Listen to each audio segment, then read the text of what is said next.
Tanan! And guys, in Golden Computer Arcade, so let's go. Kung makikita nyo, mga Nintendo Switch na bala. Guys, ito yung aking mouse. Ay, merong mga used, oh. Yung mga used, ayun yung mga prices. Ayan, very Super Mario. Ayan guys, tignan nyo na lang yung mga price, ha. Hi guys! I'm back again with another video. And guys, for this video is sa lahat ng mahilig bumili ng mga gadgets is ito ay para sa inyo. Dahil ngayon, i-share ko sa inyo kung saan murang bumili ng gadgets dito sa Hong Kong. Like lahat electronic gadgets, camera, accessories, at ngayon malalaman nyo kung saan to. And guys, all you need to do is magpunta dito sa Sham Shui Po MTR Station. So ito ay matatagpuan sa ganitong line. And guys, dito mag-e-exit kayo sa exit D2 kasi doon ang exit ng Golden Computer Arcade. Ayan! Yung Golden Computer Arcade, yan ang pupuntahan natin. Ngayon, let's go! And guys, it's already 7 PM and sana meron pa tayong maabutan na open doon. Pero dito nga pala sa video na to, hindi ako bibili ng mga gadgets ha. Gusto ko lang sa inyo i-share kung saan bibili ng gadgets. Kasi guys, if ever nga, di ba alam naman natin, karamihan sa mga Pilipino, kapag ka nag-a-abroad, gadgets yung binibili kapag ka nagpupunta sa Japan, Singapore, and dito sa Hong Kong. Ayan, exit D, Golden Computer Arcade. As far as I know, arcade yun, but center nakalagay dun sa sign. Ayan. Shit, nararamdaman ko na naman yung init. Tanan! Ayan guys, yung Golden Computer Arcade, so let's go. Ayan, pasok tayo sa loob. Let's check kung ano mga makikita natin. Ayan, pagpasok mo dito is itong bubungad sa'yo, itong mga bilihan ng mga gaming things. Kung makikita nyo, mga Nintendo Switch na bala. Ang halaga guys, 80 HKD. Yun agad ang bubungad dito. And, ayan o, puro ganon. And tignan nyo, hindi ko kasi makita kung magkano, but, ayun pala yung price. Nasa black na tag. Oh, Nintendo Switch is 1,880 HKD. So, yun yung price. Then, dito naman is PS5 nila is 4,560 HKD. Ayan yung price, guys. Ay, merong mga used, oh. Yung mga used, ayun yung mga prices. Ayan, i-post nyo na lang and para makita nyo kung magkano. Specifically. Ayan, guys. Dito, mga laptops. Ayan, i-post nyo na lang para makita nyo. Ito, oh, 2,999 HKD. Ayan yung mga presyo ng laptop. Dami, oh.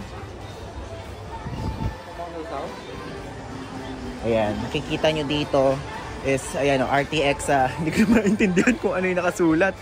So, ayan yung price. Kayo na lang guys magbasa. Kasi Chinese eh. Ayan. Ayan yung mga price, oh. Puro gaming things dito, ah. Ayan o, wireless controller for 80 HKD. Ayan, PS5. Fighting stick. Ayan guys.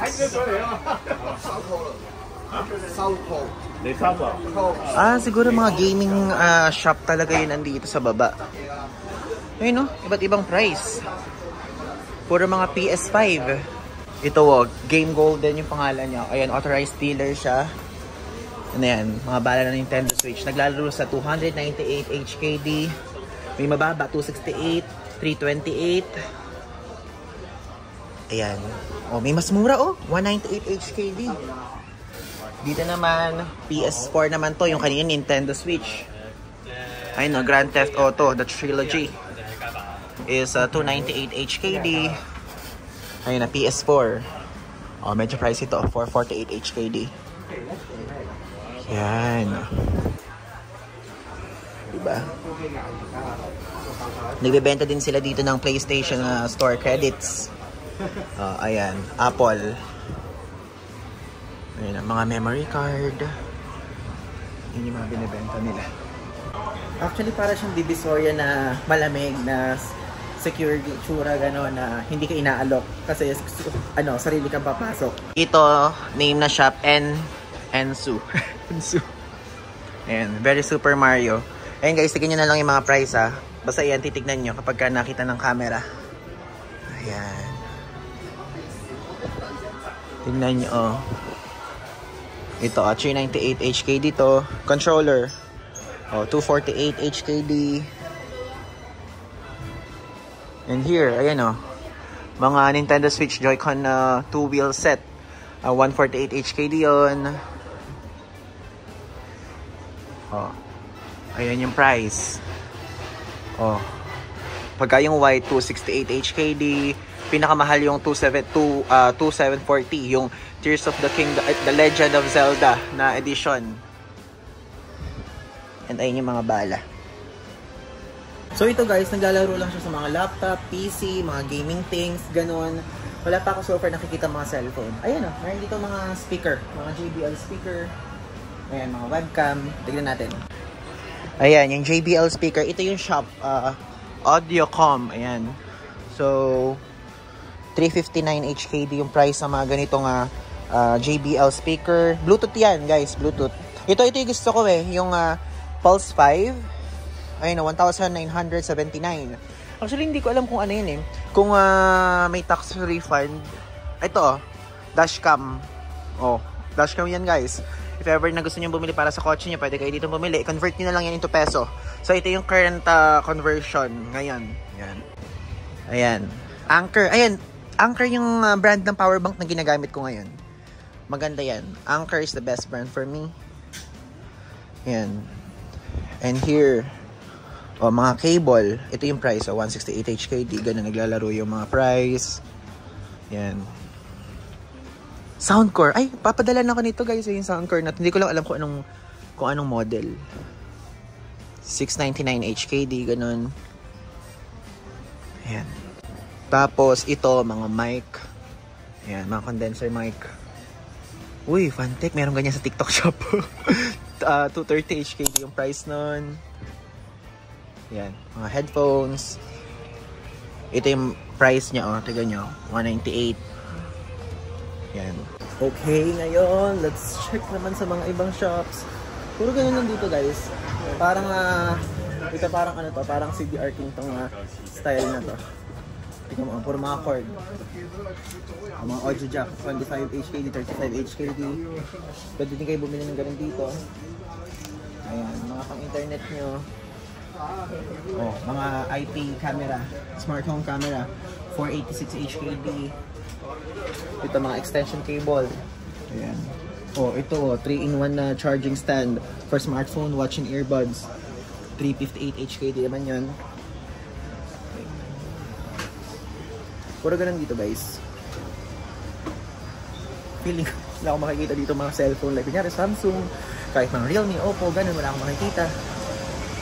But at least, nabibigyan ko kayo ng idea ng mga price range and pipiling ko. Papakita ko sa inyo kung gusto nyo dito bumili ng mga router. Ayan. Ayan o. Wi-Fi kung gusto nyo ng mga extension ng Wi-Fi, ganyan. Ito yung price. Tingnan nyo yung yellow tag guys ha. Ilalapit ko. Ayan. Diyos ko, hindi ko mabasa yung mga ibang pero Wi-Fi 6 plus mesh yan. Kasi puro Chinese guys So, ito yung mga specs. Ayan. Lalapit ko na lang. I-1080p nyo na lang yung quality ng video para makita nyo. And so far, ito yung pinakamura. Ayun o. J48 HKD siya. Ayan. Uy, ito meron ako nakita dito mga pang-iPad Ayun na, pang-iPad mini. May nakita ko dito ngayon lang.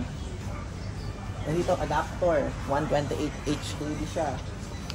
Ito yung shop guys. Chun Mako. Shop 36A. Ayan, mga iPhone cases. iPhone 14 cases. Ayan 360 HKD. Usually mga iPhone na cases. Ay, Spigen 308 HKD. For sure, feeling ko original naman yan. Ayan mga Razer.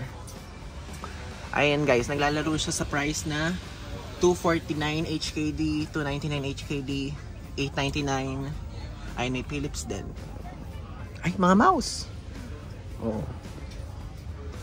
Ayan. Mga keyboard. Ay, ganito yung keyboard ko. Ano to? Keychron. Sabi ni.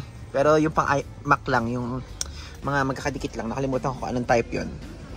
Gusto ko guys bumili ng ganito kaya hindi naman ako magpo-podcast. Pero pang podcast kasi yan.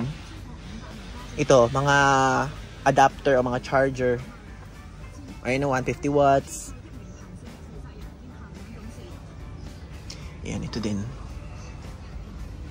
Gusto kong bumili ng ganyan, guys. Kasi nakakabilis yan ng charge eh. Pero wala pa ako sa mood mag-research about kung ano yung magandang brand, kung ano yung magandang gagamitin. Oh, selfie, stable, smart gimbal, and tripod. 298 HKD yun. Yan. Dito guys, medyo complete dito sa shop na to. If you guys want to buy, check the Chun Mako Shop 36A.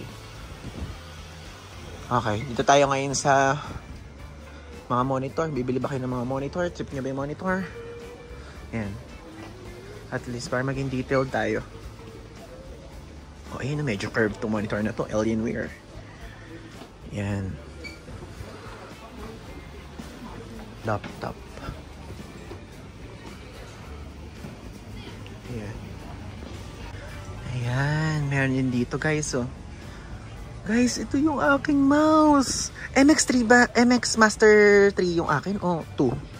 I mean yung previous version. Pero ganyan yung mouse ko guys, na ginagamit. Papakita ko sa inyo dito sa clip na to.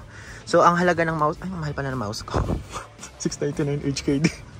Mahal pala guys. Pero ganyan guys yung ginagamit ko. Hindi ko lang alam kung anong version. Pero ito, ayan.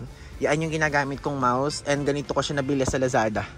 Okay, kasi yan, ito yung mga mouse na maisasuggest ko sa inyo if ever na ano kayo, into creative side. Kunyari, nag-e-edit kayo, nag-layout kayo, nag-e-edit kayo ng video, mga video editor, mga layout artist. Yan, pang inyo yan guys. Napakaganda niyan. Kasi ano siya, ergonomic. And then, ito, nagagamit nyo tong side na to. Tapos ito, napakadali niya, napaka-useful. Kaya ako nakakapag-daily upload or almost daily sa, ano ko, sa YouTube. Kasi pinagagaan nitong mouse na to yung gawain ko. Aside from maganda yung keyboard ko which is Keychron. Tapos ito pa yung mouse ko. Tapos hindi pa naglalag yung laptop ko dahil nga ang gamit ko nga is MacBook Pro. Kaya sobrang smooth. Kaya yun guys ang reason kung bakit lagi ako nakakapag-upload. Kaya if ever, kung gusto nyo bumili, yung link ilalagay ko dyan sa ibaba. Para bilhin nyo na lang yung mga ganong klaseng products.